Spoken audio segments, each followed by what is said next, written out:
എല്ലാരെയും പോലെ സാധാരണ ഏതൊരു മനുഷ്യനെയും പോലെ ഒരു വീടെന്ന് പറയുന്നത് എല്ലാവരുടെയും ഒരു വലിയ സ്വപ്നമാണ്. അപ്പൊ നമ്മള് കാത്തിരുന്ന് ഒരുപാട് മോഹിച്ച് ഉണ്ടാക്കിയെടുത്ത ആ വീട് നമ്മൾ പ്രതീക്ഷിച്ചതിനേക്കാൾ നല്ലൊരു രീതിയിൽ കാണുമ്പോഴും കിട്ടുമ്പോഴും മറ്റുള്ള ആൾക്കാർ വന്ന് അതിനെപ്പറ്റി അഭിപ്രായങ്ങൾ പറയുമ്പോഴും നമുക്ക് കിട്ടുന്ന ഒരു മോട്ടിവേഷൻ അല്ലെങ്കിൽ ഒരു ഒരു ഒരു ഒരു സ്വകാര്യ എന്താ പറയാ ഒരു സന്തോഷം എന്ന് പറയുന്നത് പറഞ്ഞറിയിക്കാൻ പറ്റാത്തതായിരുന്നു. ആ ഒരു കാര്യത്തിൽ ഞാൻ ടീം സെറ്റ്കോയെ ഞാൻ കൺഗ്രാജുലേഷൻസ് ആൻഡ് അവരുടെ സപ്പോർട്ടിനും ഒരുപാട് താങ്ക്സ്.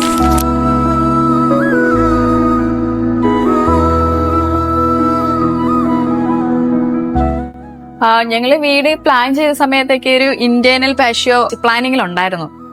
അതിലൊരു ലാൻഡ്സ്കേപ്പിംഗ് കൂടെ വന്നപ്പോൾ വളരെ ബ്യൂട്ടിഫുൾ ആയിട്ടത് ചെയ്തിട്ടുണ്ട്.